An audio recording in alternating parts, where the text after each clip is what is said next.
Breast augmentation या breast implant surgery क्या है, किसके लिए सूटेबल है, इस सर्जरी को कैसे किया जाता है और इस सर्जरी की सेफ्टी क्या है।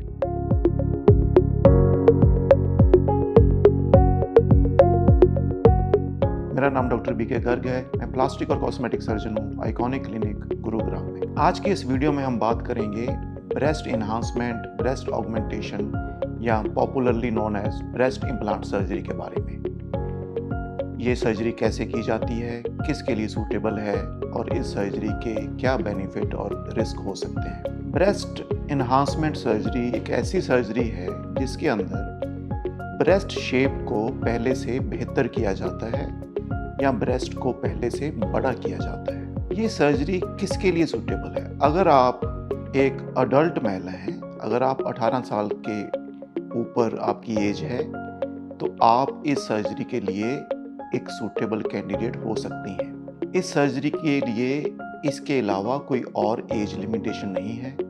ऑब्वियसली आप किसी भी सर्जिकल प्रोसीजर के लिए मेडिकली फिट होने चाहिए, ये भी ज़रूरी है। जनरली ये सर्जरी किन महिलाओं को ऑफ़र की जाती है? अगर आप एक यंग एज में हैं, आप 20 से 30 साल की एज में हैं और आपको लगता है कि आपका ब्रेस्ट साइज़ एडिक्वेट नहीं है, या आपको लगता है कि शायद आपका ब्रेस्ट का साइज़ आपकी बॉडी के प्रोपोर्शन में नहीं है, या आपको लगता है कि आपका ब्रेस्ट साइज़ अगर पहले से ज़्यादा हो तो आपके सेल्फ कॉन्फिडेंस को एक बूस्ट मिलेगा, तो आप ब्रेस्ट ऑगमेंटेशन प्रोसीजर को कंसिडर कर सकती हैं। इसके अलावा अगर आप एक मदर हैं, आपकी शादी हो चुकी है और पोस्ट प्रेगनेंसी आपकी ब्रेस्ट में से मेजर वॉल्यूम लॉस हो गया है। कई बार प्रेगनेंसी के बाद ब्रेस्ट में से वॉल्यूम का लॉस हो जाता है और एक हॉलोनेस की फीलिंग आती है। ऐसे केस में भी आप ब्रेस्ट ऑगमेंटेशन सर्जरी या ब्रेस्ट इम्प्लांट सर्जरी को कंसिडर कर सकती हैं। तीसरा सिनेरियो है कि आप 40 प्लस एज में हैं और एज के साथ धीरे धीरे ब्रेस्ट वॉल्यूम कम हो गया है और उसके अंदर कुछ सैगिंग भी हो गई है। ऐसे सिनेरियो में भी ब्रेस्ट इम्प्लांट सर्जरी आपके लिए एक सही सॉल्यूशन हो सकता है। इसलिए आप 18 साल की एज से लेके और किसी भी एज में हो सकती हैं। अगर आप सही हेल्थ में हैं और मेडिकली फिट हैं तो आपके लिए ब्रेस्ट ऑगमेंटेशन सर्जरी एक सॉल्यूशन हो सकता है। पर्टिकुलरली अगर आप ये महसूस कर रही हैं कि आपका ब्रेस्ट साइज इनएडिक्वेट है या इक्वल नहीं है या एसिमेट्रिकल है, या अगर वो साइज़ पहले से ज़्यादा हो तो आपके कॉन्फिडेंस को एक बूस्ट मिलेगा।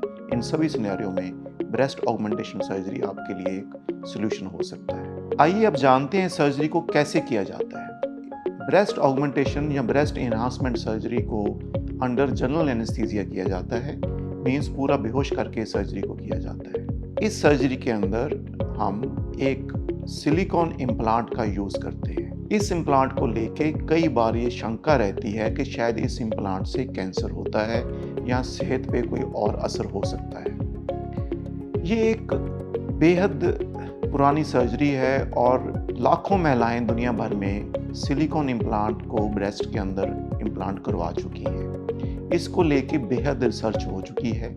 जो भी इम्प्लांट यूज़ किए जाते हैं उनको टेस्ट किया जाता है और बहुत लंबे समय तक उनका फॉलोअप भी किया जाता है। हम अपनी प्रैक्टिस में वही इम्प्लांट यूज़ करते हैं जो विदेशों में अप्रूव हो चुके हैं और जिनकी सेफ्टी को लेके आज की डेट में कोई शंका नहीं। फिर भी इसको लेके हम अपनी कंसल्टेशन के ड्यूरिंग डिटेल डिस्कशन करते हैं। ब्रेस्ट इम्प्लांट को हम एक सेफ सर्जरी मानते हैं। इस इम्प्लांट को प्लेस करने के लिए ब्रेस्ट के नीचे वाले हिस्से में एक छोटा इंसिजन दिया जाता है। उस इंसिजन के थ्रू इस इम्प्लांट को ब्रेस्ट टिश्यू के पीछे प्लेस कर दिया जाता है। इस सर्जरी को करने में जनरली 1 से 2 घंटे का समय लग सकता है। आपको सेम डे या नेक्स्ट मॉर्निंग डिस्चार्ज किया जा सकता है। स्टिच रिमूवल जनरली 7 से 8 दिन के आसपास किया जाता है। प्रोसीजर के बाद आप कुछ दिनों तक एंटीबायोटिक और पेन किलर्स का यूज़ करते हैं। 10 से 12 दिन में आपको पेन और इन सब चीज़ों से काफ़ी रिलीफ हो जाता है और आप अपने काम पे वापस भी जा सकते हैं। इस प्रोसीजर से कंप्लीट रिकवरी होने में 3 से 4 हफ्ते का समय लग सकता है। दूसरी बात करते हैं, आप में से बहुत सारे लोग ये जानना चाहते हैं, क्या ब्रेस्ट ऑगमेंटेशन सर्जरी या ब्रेस्ट इम्प्लांट सर्जरी से मैरिड लाइफ या प्रेगनेंसी में कोई इशू है? ये जानना जरूरी है कि ब्रेस्ट इम्प्लांट को ब्रेस्ट टिश्यू के पीछे प्लेस किया जाता है। इसके कारण फीडिंग करने की कैपेबिलिटी में कोई असर नहीं है, इसलिए आपकी प्रेगनेंसी के ड्यूरिंग ब्रेस्ट इम्प्लांट से कोई प्रॉब्लम नहीं आती। ब्रेस्ट इम्प्लांट नेचुरल फील होते हैं और सिर्फ ब्रेस्ट को फील करके ये बताना मुश्किल होता है कि क्या इसके अंदर इम्प्लांट है या नहीं। इसलिए ब्रेस्ट इम्प्लांट से मैरिड लाइफ के अंदर भी कोई इशू नहीं आता है। ये इम्प्लांट आज की डेट में बेहद रिफाइन हो चुके हैं, इस कारण इंटीमेसी के मोमेंट्स के ड्यूरिंग इन इम्प्लांट्स के रप्चर होने का भी कोई डर नहीं रहता है या बेहद मामूली ऐसा रिस्क है। तीसरी बात जो बहुत सारे लोग जानना चाहते हैं कि ब्रेस्ट इम्प्लांट की लाइफ क्या है। ये जानें कि ब्रेस्ट इम्प्लांट एक फॉरेन टिश्यू है, एक सिलिकॉन इम्प्लांट है। ये कभी भी आपकी बॉडी का हिस्सा नहीं बनता है। जब हम बात करते हैं कि ब्रेस्ट इम्प्लांट की क्या लाइफ है, एज सच ब्रेस्ट इम्प्लांट को निकालने की ऐसी कोई ज़रूरत नहीं होती है। फिर भी कुछ सालों बाद ब्रेस्ट के अंदर एज के साथ कुछ शेप में चेंज आता है, लेकिन ब्रेस्ट इम्प्लांट की शेप अपने आप में चेंज नहीं होती है।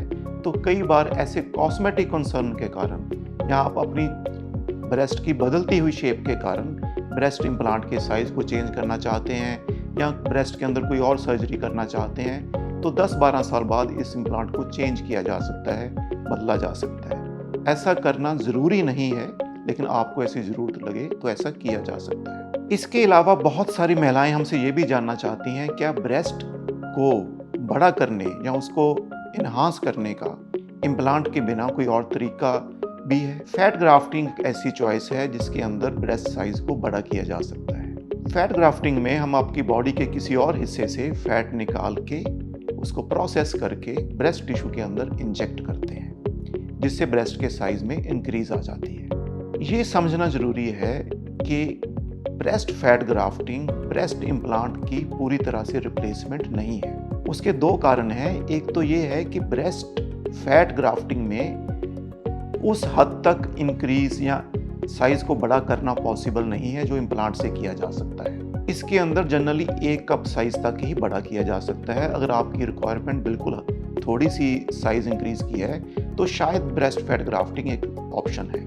दूसरा ये भी जानना जरूरी है कि ब्रेस्ट फैट ग्राफ्टिंग करते समय हमें 1 से ज़्यादा सेशन की ज़रूरत हो सकती है, क्योंकि कुछ हिस्सा ब्रेस्ट फैट ग्राफ्ट का एब्जॉर्ब हो जाता है। लेकिन इन सब लिमिटेशन के बावजूद ब्रेस्ट फैट ग्राफ्टिंग एक अच्छी चॉइस हो सकती है, खासकर अगर आपकी ब्रेस्ट में एसिमेट्री है, दोनों ब्रेस्ट का साइज एक जैसा नहीं है, या आप बिल्कुल थोड़ा सा ही रिजुविनेशन चाह रहे हैं, उस सिनेरियो में ब्रेस्ट फैट ग्राफ्टिंग एक चॉइस हो सकती है। Breast fat grafting, breast implant, breast augmentation या ब्रेस्ट इन्हांसमेंट सर्जरी को लेके आपके मन में कोई भी सवाल हो तो आप हमसे कॉन्टैक्ट कर सकते हैं। We'll be very happy to answer your questions. Thank you very much.